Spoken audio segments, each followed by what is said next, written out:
Bienvenue à tous sur TV5 Monde. Merci de nous rejoindre sur la chaîne francophone pour vivre la deuxième journée de ce Tour du Rwanda 2013. L'étape d'aujourd'hui, Kigali-Kirée, avec Janvier Hadi, le Rwandais qui est maillot jaune. Depuis hier, va-t-il conserver ce maillot? Tout de suite la réponse.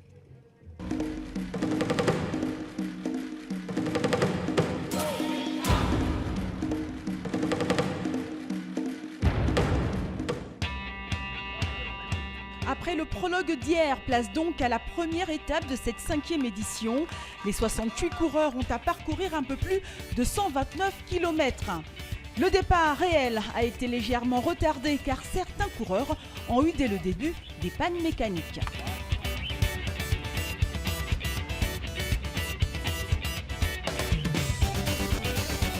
C'est donc parti pour Kireuil, devant une liesse populaire jamais vue depuis la naissance du Tour.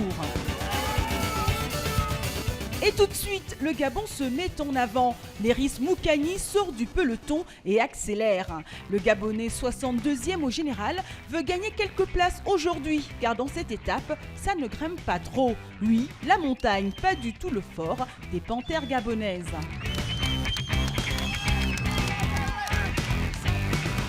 Le peloton maillot jaune roule tranquillement et finit par faire la jonction avec Léris Moukani. Le maillot jaune semble gérer. Jusqu'ici, tout va bien pour Janvier Hadi, devant une foule en délire.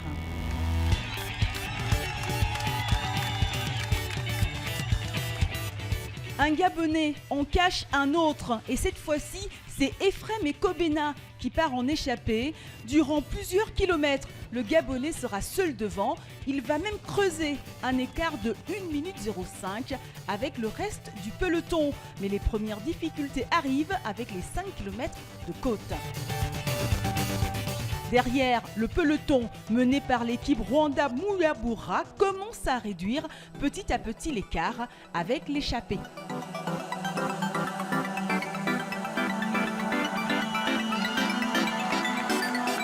Mais Ephrem Ekobena fait de la résistance. Il s'emploie. Mais rien n'y fait, le peloton revient. Il relève donc la tête. Tandis que l'Érythréen Metkel Eyob le dépose dans la côte et s'en va.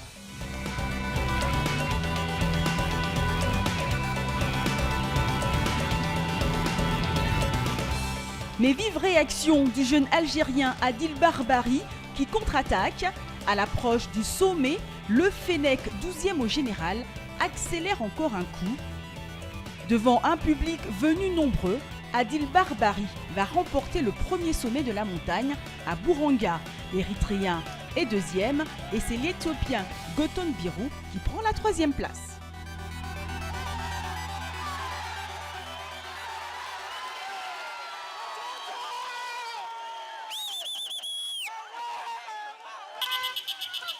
Tout avait l'air bien calme jusqu'au kilomètre 67. Chute collective dans le peloton maillot jaune et Janvier Hadi fait partie des victimes. Le maillot jaune semble souffrir. Va-t-il pouvoir repartir?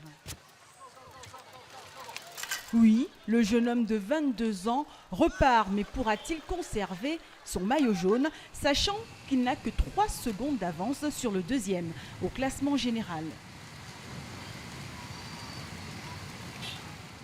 Ils sont désormais 7 coureurs lâchés.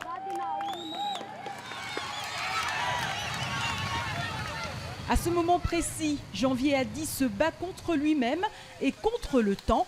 Ses adversaires directs sont devant.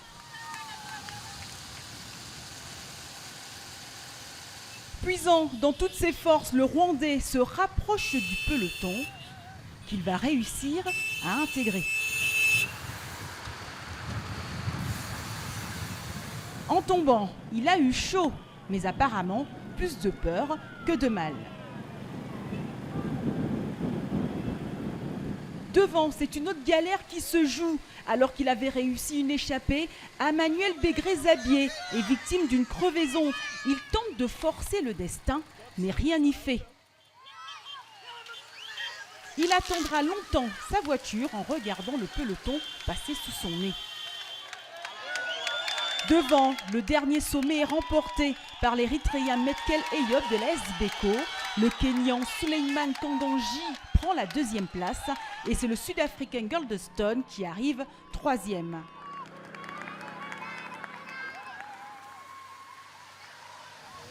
La tête de la course connaît de nombreuses attaques, dont celle de J. Robert Thompson. À 4 km de l'arrivée, le Sud-Africain réussit à s'extirper du groupe d'échappés. Tout seul, J. Robert Thompson arrive à Kirié. À 2 km de l'arrivée, le Sud-Africain est d'ores et déjà convaincu qu'il va franchir le premier la ligne d'arrivée. Belle victoire donc pour le Sud-Africain de l'équipe de MTN Kubeka.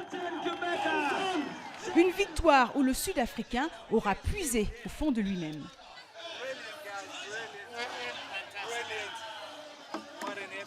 Déception par contre dans le camp rwandais. Il va falloir soigner tous ces petits bobos.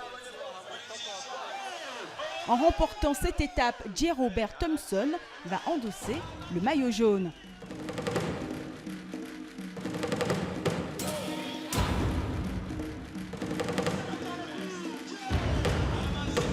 Au classement général, 3 Sud-Africains sont dans les 3 premiers et Lumenges est à 2 secondes du leader.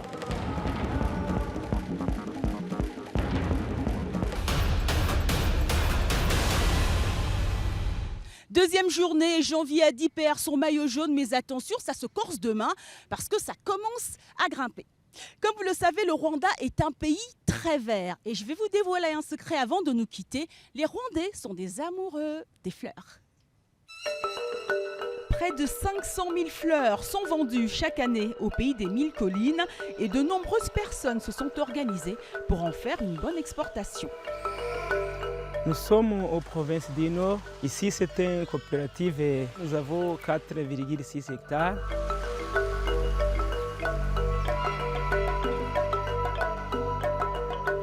La pépinière, je la considère comme mes enfants. Il faut les cajoler, prendre soin d'eux. On veut leur réussite, qu'ils grandissent, qu'ils s'épanouissent pour qu'un jour ils volent de leurs propres ailes. Les fleurs, c'est pareil. On veut des beaux enfants, on veut des belles fleurs. Même si au Rwanda, il pleut souvent, il faut arroser régulièrement les fleurs avec amour pour qu'elles donnent le meilleur d'elles-mêmes.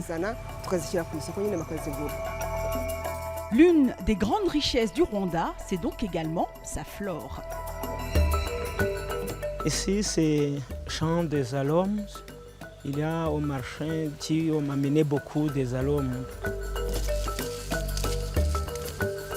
On va le plus dans les fêtes de Noël, Pâques et puis la mémoration du génocide. Le Rwanda, un pays tout en couleurs et qui donne envie d'offrir un beau bouquet.